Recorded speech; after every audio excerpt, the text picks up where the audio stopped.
आज हम आपको एक ऐसे क्रांतिकारी की शौर्य गाथा के बारे में बताने जा रहे हैं जिसके संघर्ष ने ब्रिटिश हुकूमत को एक बार नहीं बल्कि कई बार हिला दिया था।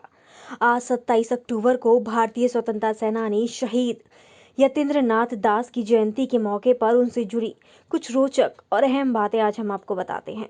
27 अक्टूबर 1904 में क्रांतिकारी यतीन्द्र नाथ दास ने कोलकाता में एक साधारण बंगाली परिवार में जन्म लिया था।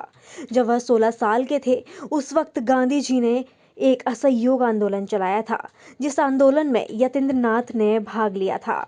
धरना देते हुए वो एक विदेशी कपड़े की दुकान पर गिरफ्तार कर लिए गए थे और उन्हें 6 महीने की सजा भी सुनाई गई थी।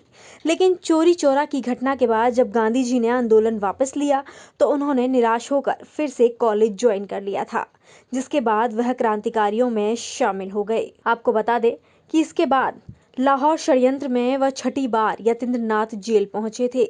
इस दौरान उनके साथ भगत सिंह, राजगुरु और सुखदेव के साथ अन्य क्रांतिकारी भी शामिल थे, जो कि सारे भूख हड़ताल पर बैठे हुए थे। इस भूख हड़ताल की वजह यही थी कि क्रांतिकारियों के साथ जेल अफसर मारपीट कर रहे थे।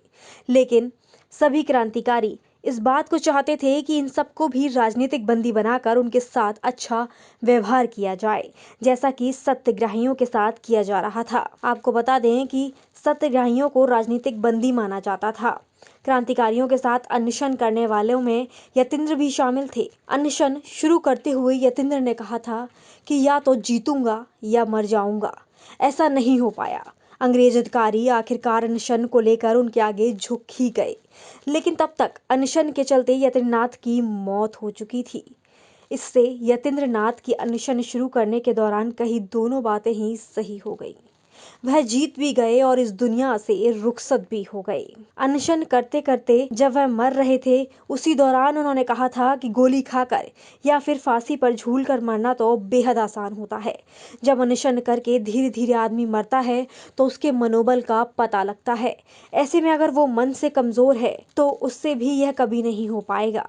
आपको बता दें कि उन्होंने इस अनशन की शुरुआत 13 जुलाई 1929 में की थी। क्रांतिकारियों को जेल में बहुत ही खराब खाना दिया जाता था, लेकिन जेल के अफसर अनशन के बाद से उनके कमरे में बहुत अच्छा खाना रखने लगे थे।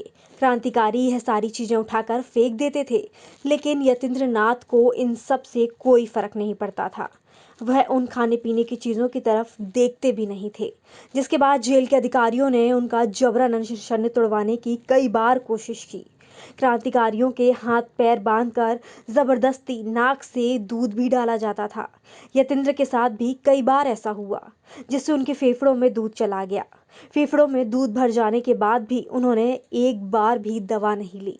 जिसके बाद भूख हड़ताल के 66वें दिन 13 सितंबर को लाहौर सेंट्रल जेल में ही उनकी मौत हो गई, जिसके बाद उनकी डेड बॉडी लाहौर से कोलकाता लाई गई। इस दौरान उन्हें देखने के लिए हजारों की संख्या में भीड़ भी इकट्ठा हो गई थी।